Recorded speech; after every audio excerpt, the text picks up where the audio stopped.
Y'all, I just came in from dinner, but this whole Shanquella Robinson situation has been heavy on my heart, and I just feel like we as a society, we need to talk about jealousy and envy, and we need to get those emotions in check. When I was a little girl, I think I was about 4 or 5, I remember I came home from school and I told my mom I liked this bag that my schoolmate had and that I wanted it. And I specifically remember her reaction to that. She was like, Christine, no.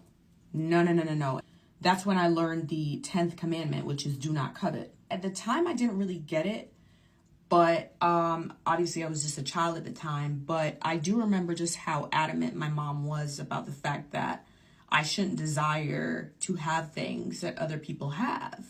And so I just kind of went about the rest of my life, like growing up, just practicing being happy for people, even when I saw them with things that I desired. It just kind of became just a part of my life to just be happy for people instead of desiring what they have. I didn't realize how important that lesson was, the lesson of do not covet, until I was on the receiving end of what was envy and jealousy when I was being bullied in college by girls who not only stole my stuff, but bullied me. And that situation really made me ask the question, what would possess you to steal something from someone? Like, what would possess you to do that? Because you don't just get up one day and steal from someone, right?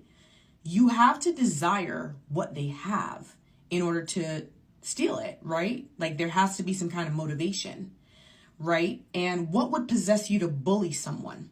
Maybe you see something in them. Maybe they're confident being different. Maybe they're confident not conforming to society, and they're confident in living in freedom, and you were envious of that. And it wasn't until that point in my life when I was in college and I experienced that was when I realized, wow, this all comes back to the 10th commandment, do not covet.